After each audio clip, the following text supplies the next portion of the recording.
Bienvenidos a Historiar. Este podcast fue creado y producido por la ASAI, Asociación Argentina de Investigadores de Historia. Un podcast sobre historia argentina, latinoamericana y mundial. Acompáñanos en este recorrido por el pasado para pensarnos en el presente.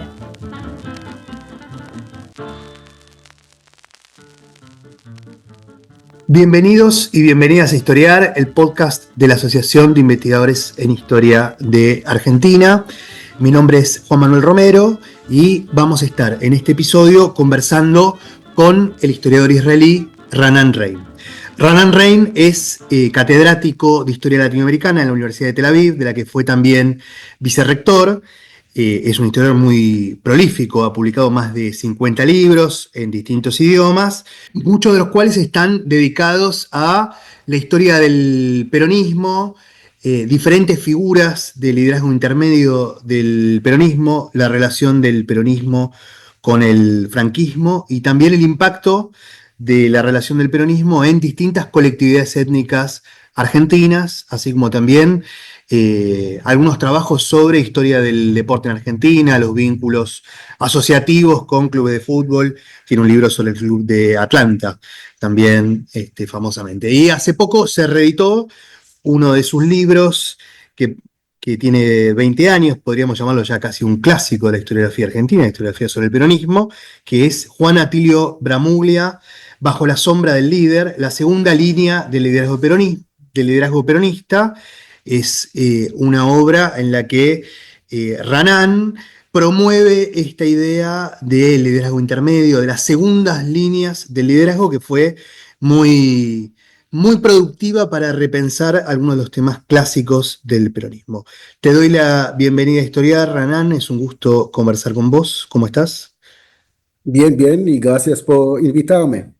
Gracias por participar. Decía Raanan, vos en ese libro, que es ya un clásico que ha sido muy influyente, proponés una mirada que fue renovadora sobre el peronismo. Vos trabajás allí esta idea de las segundas líneas, en parte en discusión, diríamos, con interpretaciones muy clásicas sobre el peronismo que ponían el foco en el liderazgo carismático de Perón, en la idea del lazo directo entre el liderazgo de Perón, de Evita y las masas y el pueblo peronista. Y para vos había allí una serie de figuras que promovían, una interpretación, una mirada que ponía en foco una dimensión más compleja de la construcción institucional del peronismo en lugar de estas segundas líneas y de este liderazgo. Entonces, te propongo que comencemos por una mirada de conjunto, digamos, acerca de la importancia de esta clave interpretativa que vos propusiste y el lugar que tienen estas segundas líneas, estos liderazgos. Bueno, si me permitís, voy a empezar con alguna nota personal.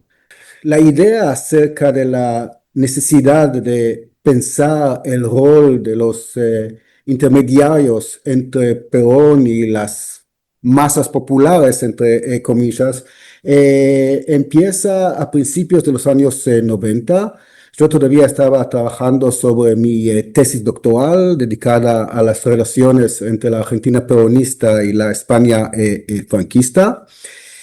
Y la idea surgió, si querés, desde la ignorancia mía. Es decir, yo sabía muy poco del peronismo en aquel momento y estaba devorando muchos libros dedicados a distintos aspectos del peronismo. Y en aquel entonces, te hablo de hace, no sé, 35 años, muchos de los libros ofrecieron una imagen casi homogénea del primer peronismo, casi una imagen monocromática, si querés, lo que a mí me pareció muy, muy raro, conociendo un poco la historia de otros dirigentes autoritarios, populares, europeos, de Europa de entreguerras. Y me molestó este discurso que estaba reciclando nada más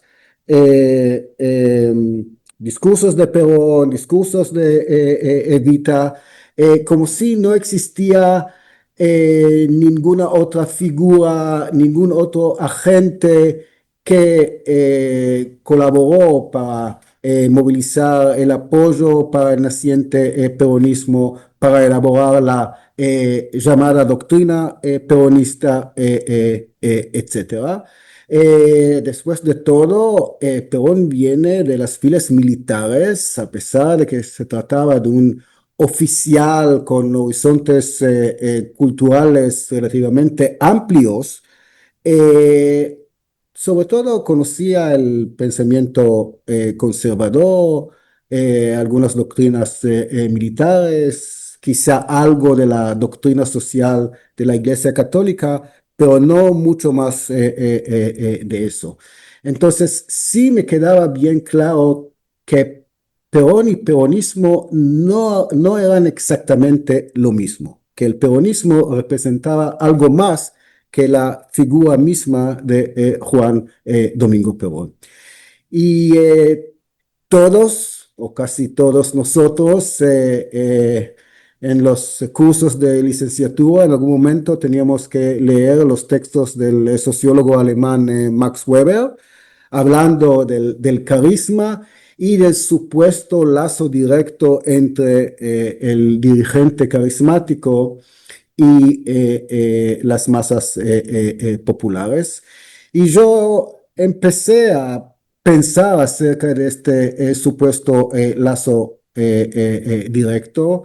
Y hacia fines de los 90, por vez primera, en mi libro Peronismo, Populismo y Política, ofrecí esta tesis acerca de los mediadores, acerca de la segunda línea de liderazgo peronista. Y pensaba de gente que venía de distintos sectores sociales, agrupaciones, los que venían que tenían experiencia en distintos partidos políticos, los que vinieron de las filas del ejército, algunos empresarios, algunos que vinieron con una experiencia administrativa de un tipo u otro. Y en aquel momento también ofrecí la idea de alguna biografía colectiva, si querés, de figuras que has mencionado, como José Figueroa, Juan Atilio Bramuglia, Domingo Mercante, Miguel Miranda, Ángel Borlengui y otros, para entender esta función y su importancia en las etapas iniciales del surgimiento del peronismo, en las primeras etapas ya con el peronismo en el gobierno, en el poder, y después para pensar acerca de la dispersión del carisma, hablando sobre todo del periodo post-1955. Bien, vos ahí mencionaste, Ranán, entonces a estas figuras que constituyen, como vos decís, una especie de biografía colectiva y que muestra el panorama muy complejo, ¿no?, de ese primer peronismo. Después, si querés, conversamos sobre el momento post-55 y la suerte que estas figuras tuvieron después. Pero vos mencionaste dos figuras de extracción sindical vinculadas al socialismo, como Ángel Borlengui y como Juan Atilio Bramuglia. Ahora te pido un comentario sobre ellos. Una figura con vínculos con el falangismo, como José Figueroa, un hombre que venía del mundo de los industriales, como Miguel Miranda, y otro militar como Perón, ¿no? Entonces, todo este panorama grupal, me parece, vos me dirás si es así, bueno, muestra una de las cosas que vos señalás, que me parece que es esta naturaleza también conflictiva que existe hacia el interior del peronismo, la puja entre estos distintos elementos y entre estos distintos afluentes ideológicos que van configurando también el discurso del propio Perón, ¿no? Y que van conformando bueno, los pilares, los fundamentos de lo que va a ser todo el ideario del peronismo. te pido si te parece algún comentario sobre estas primeras figuras como Borlenghi, por ejemplo, si querés, para comenzar, y bueno, el rol que tuvieron en los orígenes del peronismo. Sí, sí, me parece que lo estás presentando mejor que yo, así que estamos de acuerdo. Sí, la figura de Borlenghi es sumamente interesante por varias razones. Primero, porque se trata de un dirigente de origen socialista, al igual que Juan Filio Bramuglia, y eso es importante destacar porque aparte de las influencias del nacionalismo, del pensamiento militar y de la doctrina social de la Iglesia, sí hubo influencia de ideas y conceptos que vinieron de la izquierda argentina en el discurso que Perón empieza a elaborar, a adoptar, si querés, ya como secretario de Trabajo y Previsión durante los años de la dictadura, digamos, de junio de 1943. Borlenghi es una figura clave en el mundo sindical argentino de los años 30. Él es un militante socialista a partir de principios de los años 20 y es el dirigente del sindicato, después la Confederación de los Empleados de Comercio, uno de los sindicatos más importantes de la Argentina de aquel entonces.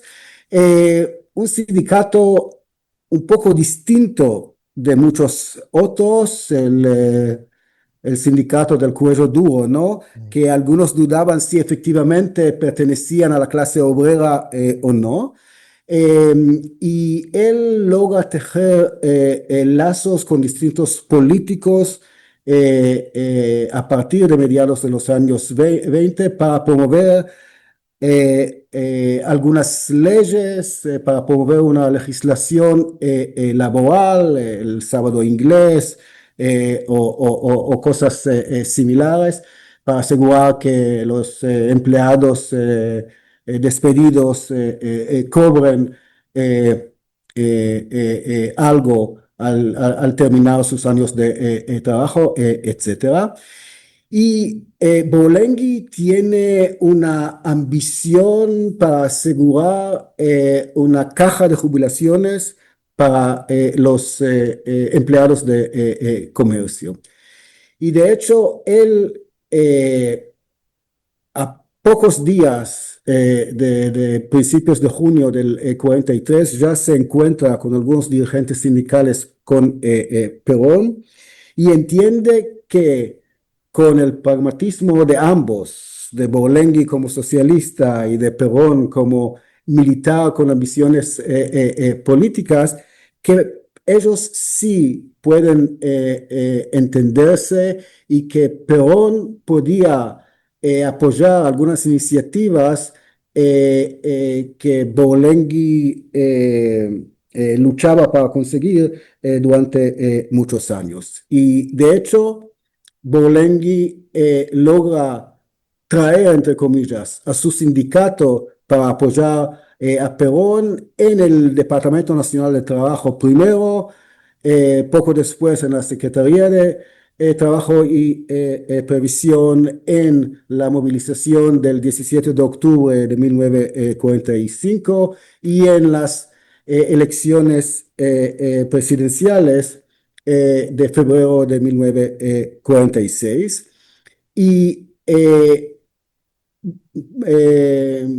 Borlenghi, una vez que Perón adopta ciertas políticas laborales, expresa su lealtad total y completa a Perón, que lo nombra como ministro de Interior y es el ministro que queda en su cargo más que cualquier otro. Es el ministro que lo acompaña a Perón desde su primer día como presidente, casi hasta su último día, en junio de 1955, él tiene que renunciar de su cargo. Es el hombre fuerte, es el ministro que asegura eh, eh, em, la estabilidad del gobierno peronista, si querés.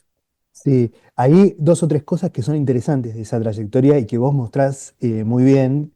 Eh, Primero la reticencia, ¿no?, que tienen en un primer momento hasta esta concesión a la que vos haces referencia, la caja de jubilaciones para el, el gremio de comercio, este sindicato de cuello blanco, como vos decís, eh, ¿no?, que muestra bien cómo es ese primer momento de acercamiento de estas figuras de origen sindical al peronismo, la reticencia, las dudas, las sospechas de hombres que venían de una tradición socialista, ¿no? Y después hay otro rasgo interesante, me parece, que vos usás para explicar el acercamiento al peronismo, que son las limitaciones que figuras como Borlenghi, pero también figuras como Bramuglia, habían tenido dentro del propio socialismo, ¿no? Es decir, los límites para proyectar su carrera política que estas figuras de extracción sindical habían encontrado en el partido de origen, ¿no?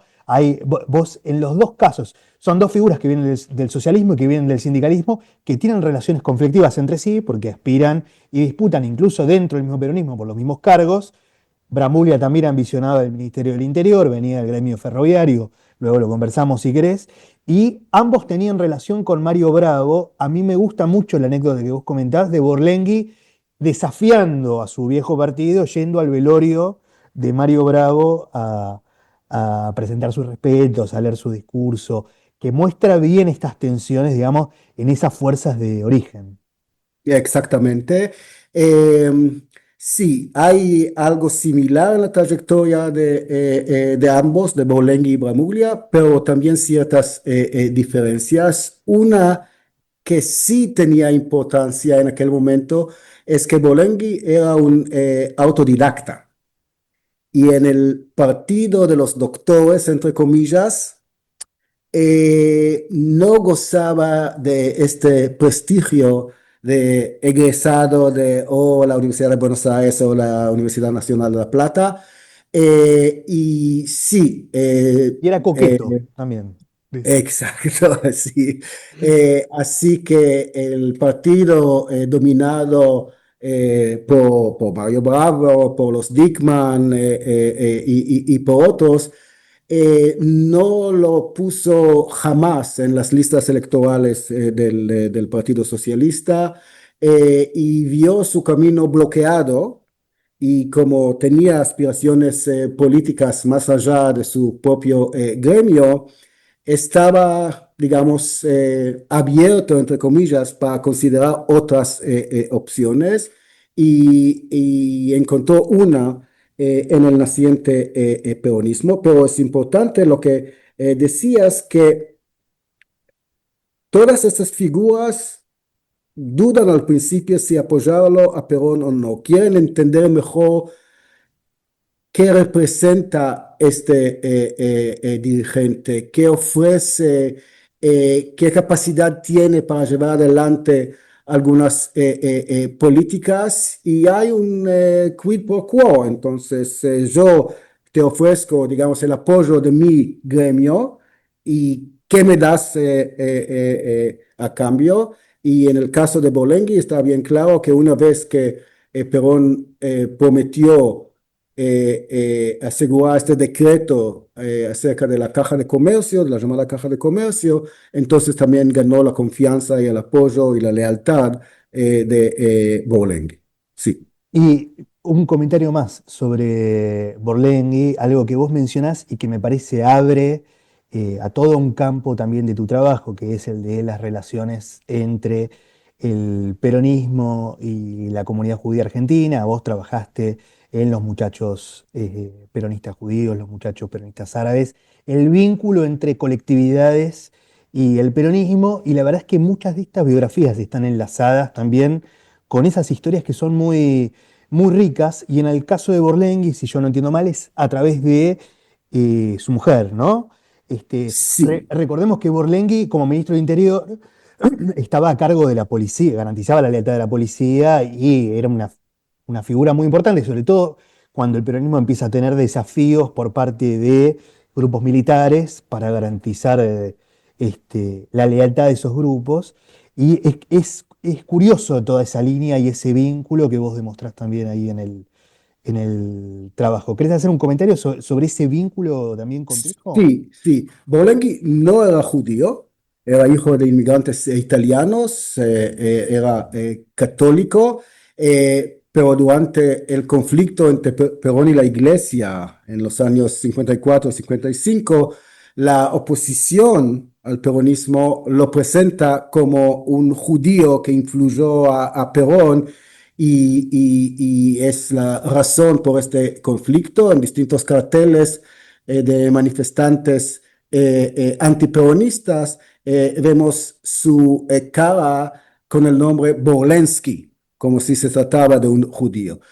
No era judío, pero sí casado con Clara Megidovich, de origen judío, y sí nombró a Abraham Kislavin como subsecretario en el Ministerio de Interior. De hecho, el cargo más importante en la administración pública que tenía un argentino de origen judío hasta aquel momento.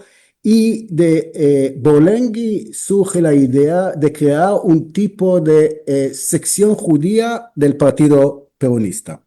Una idea que, si querés, él robó, entre comillas, del Partido Comunista, que había tenido su propia sección judía, y así nace la OIA, la Organización Israelita Argentina, que intenta movilizar el apoyo de argentinos judíos para el peronismo, que intenta mejorar la imagen del peronismo en los Estados Unidos y que sirve como un eslabón, digamos, entre la Argentina y el nuevo Estado judío recién establecido. Tenemos que recordar que Pablo Mangel, una de las figuras clave de la OEA, fue nombrado como primer embajador argentino en Israel y luego es también diputado peronista en el Congreso de la Nación. Bien. Eh, Antes de seguir el rastro, digamos, de esta cuestión que es tan central y tan sensible, digamos, de las relaciones internacionales y el peronismo, tanto en su surgimiento como en su trayectoria posterior, te pido que revisemos otra figura importante. Vos recién, para caracterizar el trayecto de Borlengui, dijiste, bueno, su ministro más fiel, ¿no? De todas estas figuras que tienen relaciones conflictivas, Borlengui es posiblemente el de mayor confianza, ¿no? De Perón y el que lo acompaña durante sus dos mandatos, el que tiene un trayecto más largo. Y hay otra figura que es muy importante también en el acercamiento de Borlengui, digamos, en ese momento de la concesión de la caja de jubilación, que es Domingo Mercante, que va a ser gobernador de la provincia, era el corazón de Perón, según algunas de las definiciones de la época, pero que muestra otra cara de estos vínculos con estos liderazgos intermedios, una cara de mayor competencia o de mayor conflictividad, ¿no? Una figura de origen militar que había estado muy cerca en el ascenso de Perón, pero que muestra este otro lado más tenso de las relaciones con estos vínculos. ¿Querés darnos una caracterización de esa trayectoria de Domingo Mercante? Sí, es cierto que Bolengui se quedó en este cargo de ministro de Interior tanto tiempo, en parte porque no tenía ambiciones presidenciales propias, mientras que ambos, Mercante y Bramuglia, se vieron como posibles heredores de Perón, sobre todo en este momento cuando todavía regía la Constitución de 1853 y era imposible la reelección. Entonces, cuando estamos, digamos, en el año 48, ya la gente empieza a hablar de quién iba a ser el sucesor de Perón, ¿no? Y ambos, Mercante y Bramuglia, se consideraban como posibles candidatos, lo que eh, eh, representó un desafío, digamos, al liderazgo de Perón. No le hizo De hecho, rosca a Perón. Sí, Mercante, que fue el presidente de la Asamblea Constitucional del 49, estaba en contra de la reforma del artículo que prohibía la reelección, mientras que evita que eh, se hizo hostil hacia ambos, Mercante y Bramuglia, por distintas razones. Nunca le perdonó a Mercante esta posición. Mercante había conocido a Perón antes que Borlenghi o Bramuglia. Tenían algún contacto ya en los años 20, ¿no? Del siglo pasado, pero se hicieron amigos a principios de los años 40 y después de la Revolución de junio de 1943, los dos tienen un cargo en el Ministerio de Guerra de Farrell y los dos se integran dentro del GO, del famoso GO.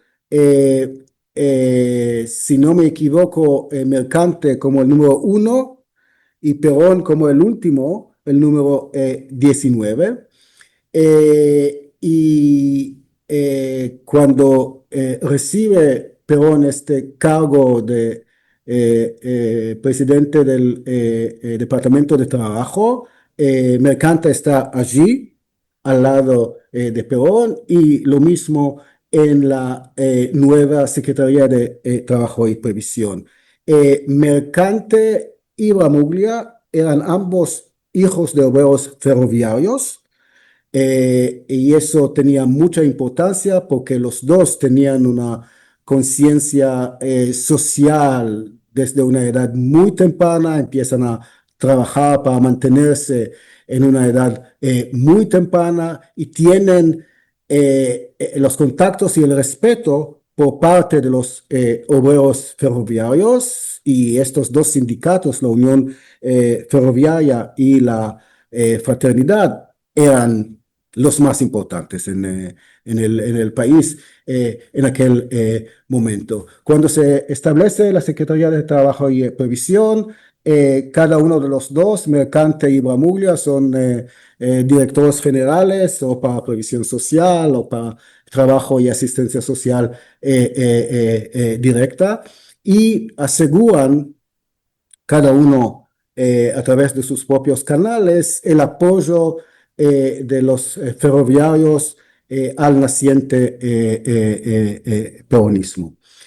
Mercante sí cultivaba su propia base de apoyo y sí tenía otro estilo de liderazgo.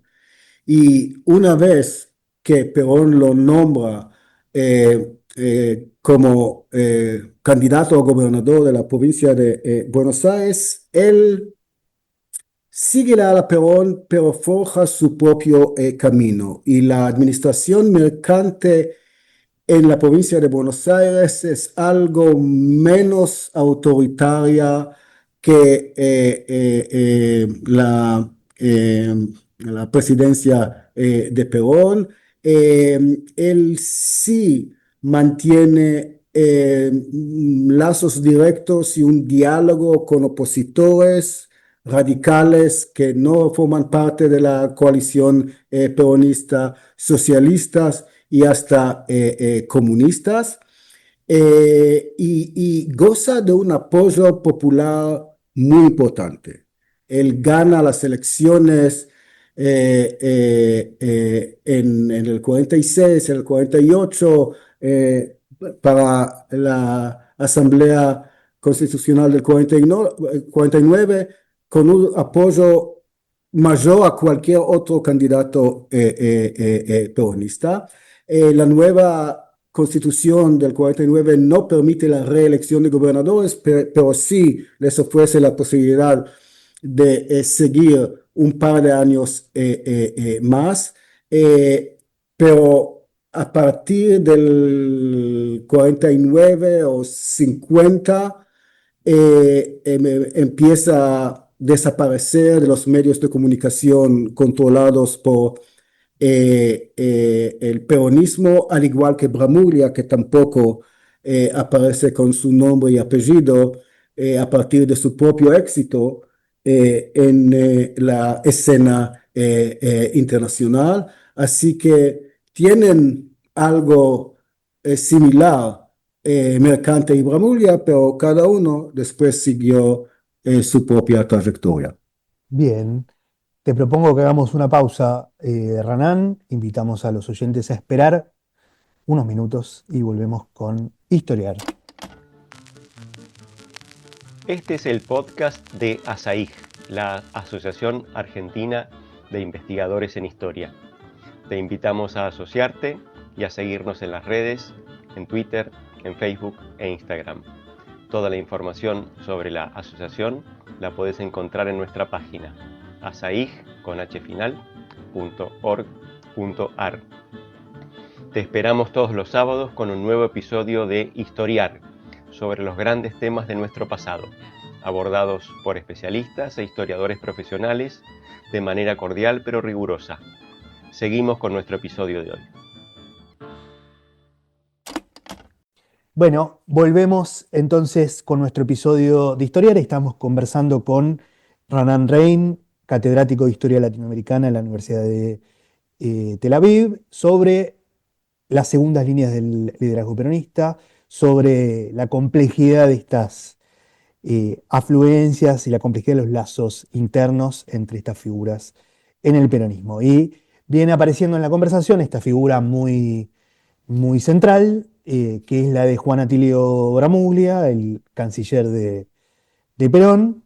Lo mencionamos ya por sus vínculos con Borlenghi y con Mercante. Te invito entonces a que lo presentes. Finalmente caractericemos a este personaje tan importante que fue Bramuglia, y hay todo un universo de temas, ¿no?, que se desprenden ahí en su trayectoria y en su acción política.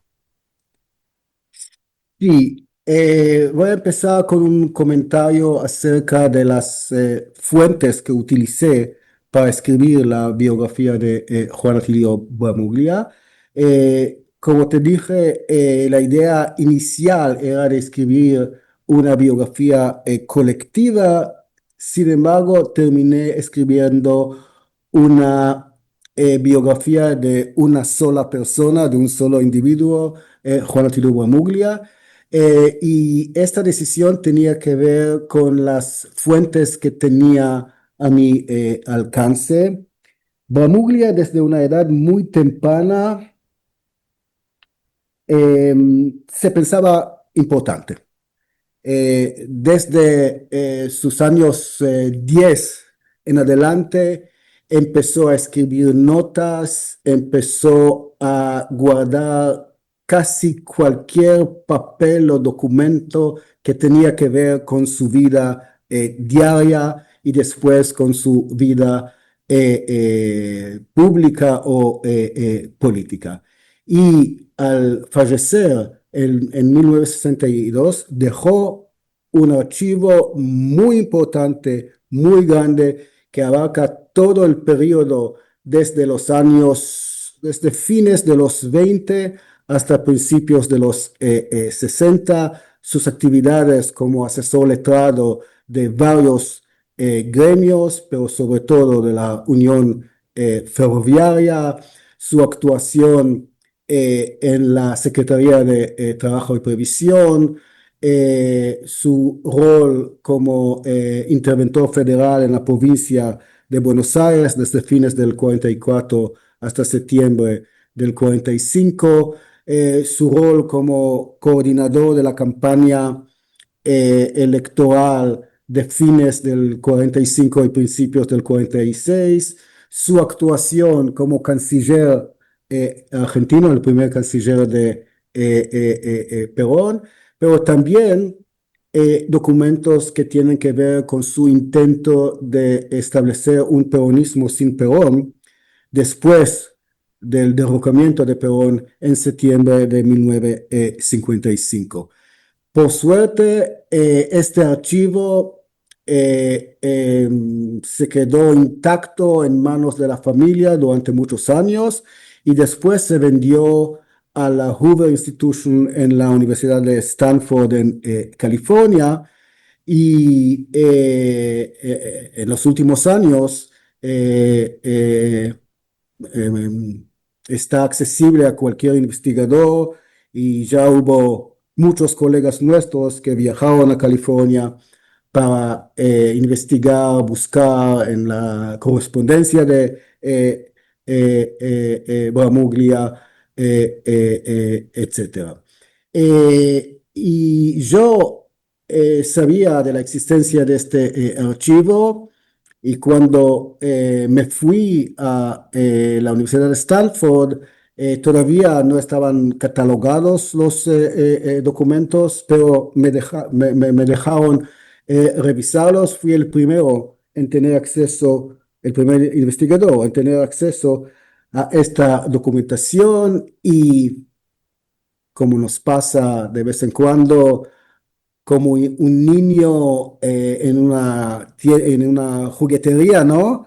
Estaba tan entusiasmado con lo que pude encontrar que decidí escribir la biografía de Bramuglia y no la biografía colectiva de las 5 personas que hemos mencionado hasta ahora. Y efectivamente tenía un rol muy importante en la movilización del apoyo para el naciente peronismo. Bramuglia, que se consideraba la cabeza política de la Unión Ferroviaria, de hecho, logra convencer a la dirigencia de este gremio a apoyarlo a Perón en el 44. En paréntesis, como ya hemos mencionado el tema de los muchachos peronistas judíos, perdón, Bramuglia lo hizo con el secretario general de la Unión Ferroviaria, Rafael Kogan, un argentino de origen judío. En la Secretaría de Trabajo y Previsión lo vemos a Perón escuchando, absorbiendo ideas, sugerencias, conceptos que le ofrece Bramuglia.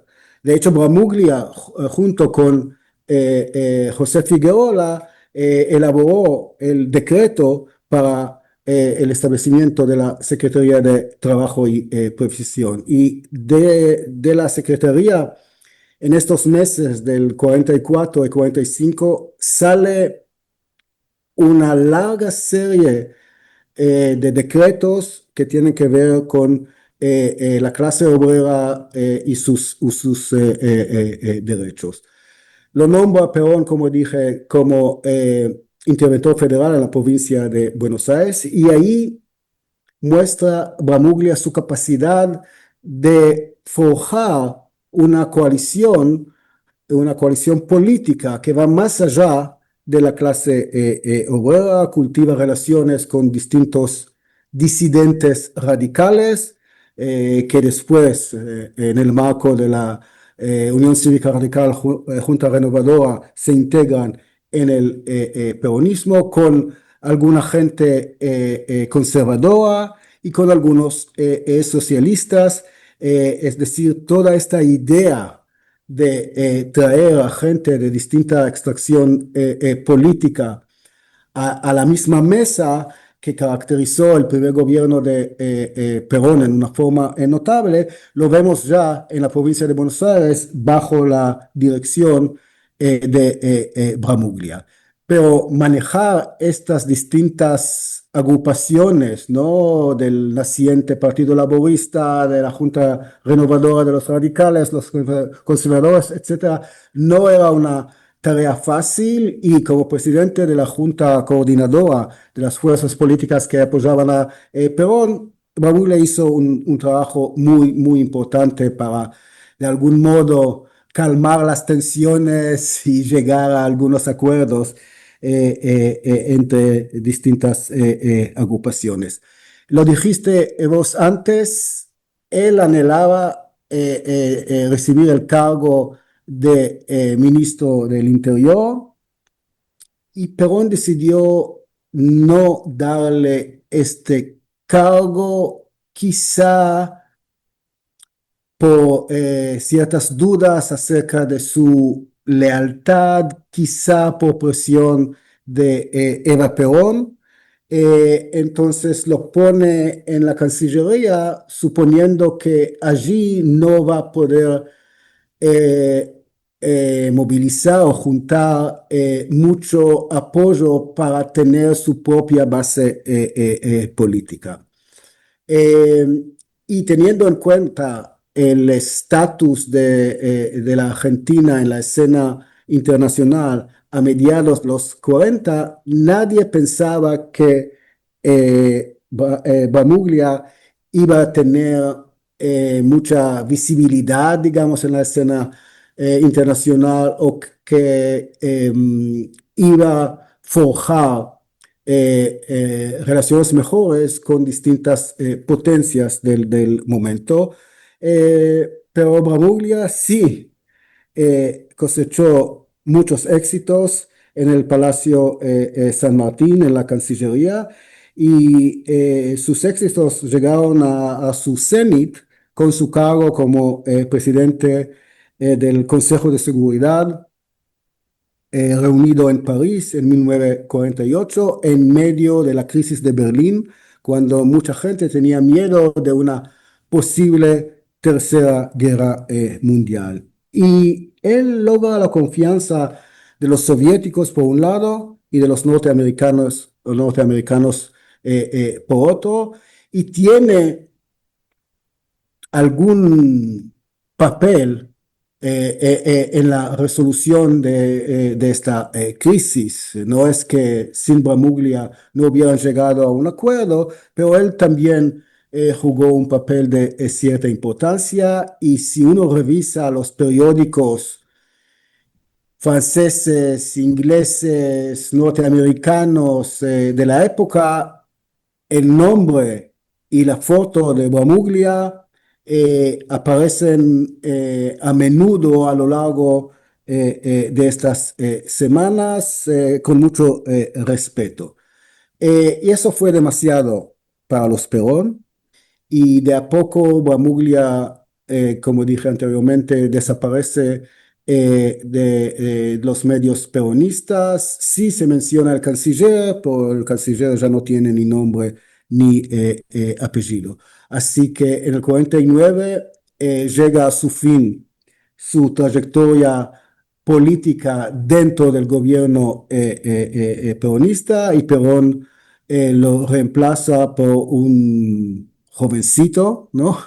Llamado Hipólito Paz, como el nuevo canciller. Pero Bramuglia, que llegó al peronismo ya con una trayectoria, una experiencia, unas ideas claras acerca de los desafíos que tiene que enfrentar la sociedad argentina, no se aleja de este campo, digamos, peronista, aunque ya no tiene rol alguno dentro del partido peronista. Y una vez que se derroca Perón, él intenta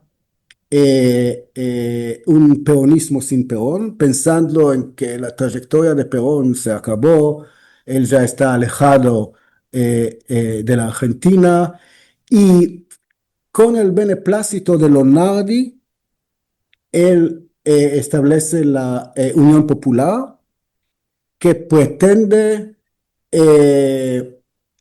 mantener el apoyo de la clase obrera, con ideas similares al peronismo inicial de mediados de los 40, pero sin la figura carismática y autoritaria de Perón. Un intento muy interesante, un poco más conservador comparando con Bramuglia de mediados de los 40 o de los años 30, pero que no logra prosperar, en parte porque a partir de algún momento Perón ya vuelve a jugar un papel cada vez más importante en la política argentina desde afuera. Así que en el 62 él muere con mucha decepción y desilusión. Y esta experiencia, este intento de forjar un peronismo menos autoritario fracasa. Bien, solo para subrayar comentarios que vos ya hiciste, eh, entonces Bramuglia notablemente, digamos, esta figura tan rica, tan interesante, está entre quienes impulsan el acercamiento de la figura de Perón y digamos, de la dictadura del 43, incluso previo a que Perón gane las elecciones en febrero del 46, a los Estados Unidos, digamos, para romper el aislamiento internacional que tenía en Sí, Argentina y para disputar también esa imagen de nazifascismo que se había instalado y que el Departamento de Estado norteamericano, a través de Braden, impulsa en la Argentina, ¿no? Está entre las figuras que intentan acercarse a los Estados Unidos y promueven ese acercamiento, y el acercamiento que incluso el gobierno de Perón luego va a intentar tener con Estados Unidos y con Occidente en general, digámoslo.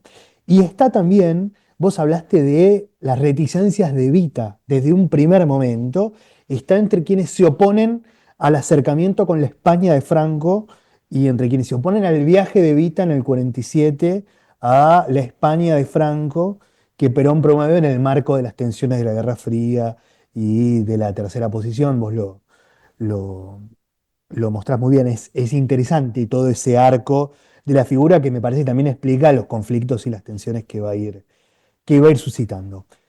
Te pido, Renan, si estás de acuerdo, entonces, para terminar la conversación, que nos cuentes algo acerca de tus trabajos actuales, tus proyectos, pensando en el futuro, cómo esta agenda de investigación se va transformando y en qué estás trabajando ahora.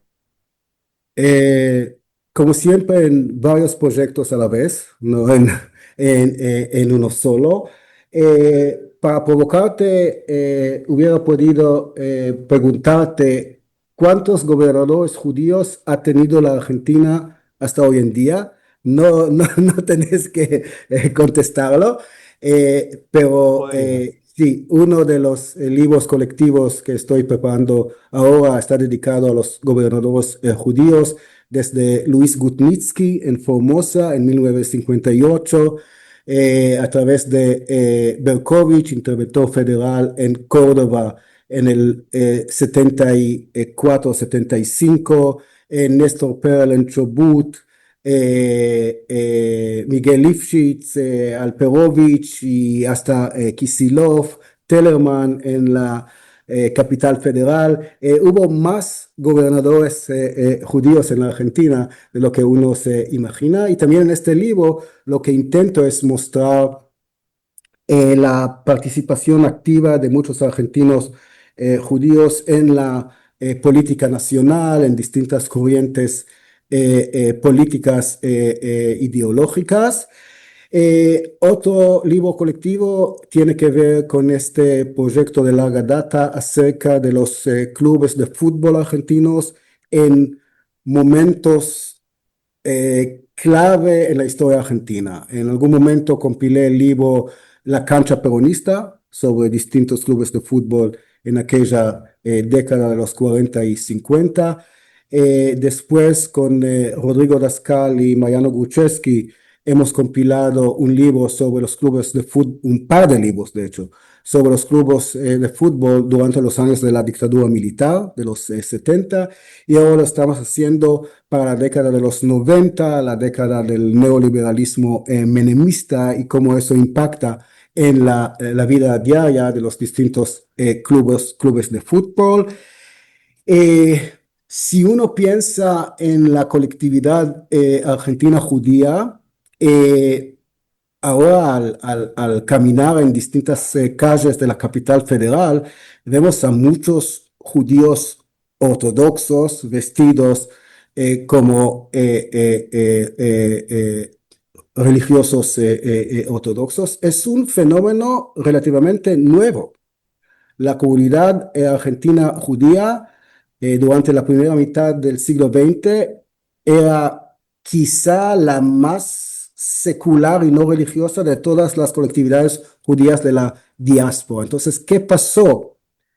Que hay un retorno al templo en las últimas décadas. Es otro proyecto colectivo que estoy dirigiendo. Hay algunos más, pero me parece suficiente para esta conversación. Bueno, muy bien. Entonces nos volvemos a encontrar pronto cuando tengas alguno de esos trabajos publicados para discutirlos. Te agradecemos, Renan. Muchas gracias. Fue un gusto para nosotros tenerte y poder conversar con vos. Siempre es un placer y muy enriquecedora tu mirada sobre el peronismo y sobre la Argentina en general. Así que muchas gracias. Y El placer fue mío y te agradezco mucho por esta linda conversación. bueno, muchas gracias. Y a nuestros oyentes, a nuestra audiencia, les decimos que nos esperen la próxima semana con un nuevo episodio de Historiar.